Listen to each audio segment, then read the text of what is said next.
Ah, il est particulièrement magnifique aujourd'hui. Il est en forme, il a taillé sa barbe. Bonjour Eric.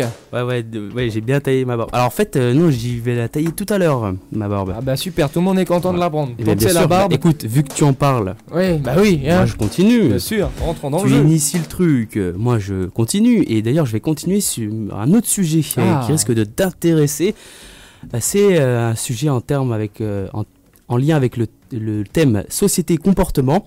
Et aujourd'hui, nous allons explorer ensemble le mindset. C'était ça, oui. je crois. Ouais, super, j'adore ça. L'état d'esprit en français.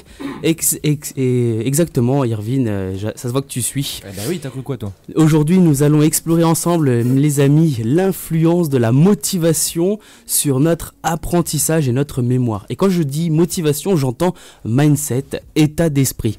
En effet, les souvenirs que nous stockons dans notre cerveau sont influencés par nos objectifs. Selon une étude menée par des chercheurs de l'université de Duke, la motivation peut être catégorisée en mode interrogatif ou en mode impératif. Donc le mode interrogatif, c'est la motivation qui est basée sur la curiosité et la planification à long terme. Elle encourage l'apprentissage en détail et la mémorisation d'informations pertinentes. En mode impératif, la motivation cette fois est liée plutôt à l'urgence et à la recherche d'une récompense immédiate.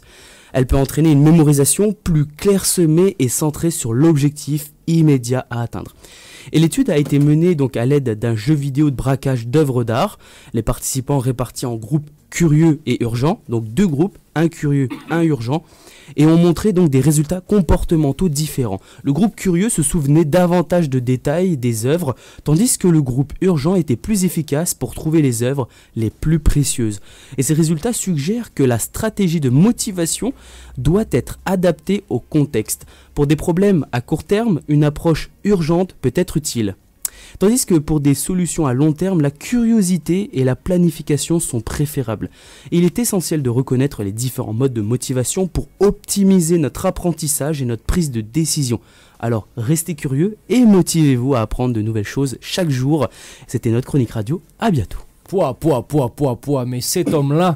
Et donc du coup, ok, c'est super. Donc par exemple, voilà, tout de suite, de manière très concrète, pour les personnes qui, là il y a un fort engouement, par exemple je pense pour la salle de sport. Ouais. Souvent quand on parle du corps humain, ça va être un objectif à long terme quand on veut perdre du poids. Ça se fait pas du jour au lendemain, même si on a des petits résultats, parfois au bout d'une semaine, voire deux. Mais souvent ça, donc en fait l'objectif ça va s'étaler sur l'année, donc c'est un objectif à long terme. Et là, c'est là qu'il faudrait être curieux et non pas être dans l'impératif, mais être dans le... Donc comme je vous dis, il y a deux modes, le mode interrogatif et impératif. Donc là, il faudra enclencher votre mode interrogatif, être curieux et donc favoriser la curiosité et aussi la planification, ce que tu fais Irvine, la planification, avoir un plan pour justement atteindre ses objectifs. Voilà, et jamais se décourager. C'est ça. Voilà, très important. On va parler de quoi la prochaine fois ? Eh bien, merci Irvine pour cette question. La prochaine fois, je vous réserve la surprise. Ouais, non, en fait, le mec, il a pas préparé la prochaine fois. C'est pas grave. Mais si, le cœur, bah c'est quoi la surprise ? Dis. Ah non, mais c'est plus une surprise. On s'en fout, on n'aime pas les surprises. Ah non, tu t'en fous. Donc Irvine n'aime pas les surprises. Bah, je suis sûr que tous les auditeurs doivent t'insulter là carrément, mais c'est pas grave, tu te débrouilles. Mais c'est très bien, parce que ça veut dire qu'ils adorent ma chronique. Ouais, ça veut dire surtout le mec qui a pas préparé son prochain rendez-vous, mais c'est pas très grave. Eric, merci beaucoup, à bientôt. Ah, il dit même pas au revoir. Ok, c'est pas grave. Allez, mesdames, messieurs, moi je vous dis au revoir, à bientôt.